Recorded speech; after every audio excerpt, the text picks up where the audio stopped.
Guys welcome to Tirupati diaries. మేమైతే మా చిన్న కోడలికి పుట్టెంటికలు ఇంకా చెవులు కుట్టించడానికి వచ్చినాం అనమాట. చెవులు కుట్టడం కూడా అయిపోయింది. పాపం చాలానే ఏడ్చింది. అండ్ ఆల్సో మాకు దర్శనం ఎర్లీ మార్నింగ్ 3 o'clock దొరికింది. ఇక నా డే 1 అవుట్ఫిట్ వచ్చేసి ఇది. ఇక మనకు తిరుమల దర్శనం కోసం తెలిసిందే చాలా టైం వెయిట్ చేయాలి కాబట్టి నేను పట్టు శారీ ప్రిఫర్ చేయలేదు. ఈ శారీని స్టైల్ చేసిన. ముందుగా colour combination took off my eyes. చాలా పీస్ఫుల్ అనిపించింది కలర్ చూసినప్పుడు. అండ్ ఆ ఎర్లీ మార్నింగ్లో ఈ శారీ కట్టుకుంటే ఆ వైబ్సే వేరుండే. ఆల్ ఓవర్ శారీ కూడా మంచిగా ప్యూర్ సాఫ్ట్ రంగోలీ శారీ అనమాట. చాలా కంఫర్టబుల్ అండ్ చాలా సాఫ్ట్ ఉండే. అండ్ అన్నిటికంటే best thing was the blouse. Fully stitched blouse, velvet cloth మీద మంచిగా సీక్వెన్స్ వర్క్ ఇచ్చారు, అద్దరిపోయింది.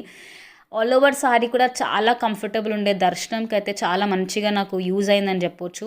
అండ్ టెంపుల్స్కే కాదండోయ్, మంచిగా తర్వాత చిన్న చిన్న పార్టీస్కి కూడా ఇలాంటి సారీస్ యూజ్ అవుతాయి మనకి. అండ్ ఇది వచ్చేసి మన ఇన్స్టాగ్రామ్లోనే మోక్షి ఫ్యాషన్స్ వాళ్ళ దగ్గర అవైలబుల్ ఉంది. మోక్షి ఫ్యాషన్ పేజ్ కోసం ఎంత చెప్పినా తక్కువే, బికాస్ అన్ని unique pieces with reasonable prices quote చేస్తారు వీళ్ళు. ఒక్కసారి వెళ్ళి చెక్అవుట్ చేసేయండి guys. And also stay tuned for day 2 ముచ్చట్లు. Thank you so much for watching and see you guys with another beautiful video. Bye bye.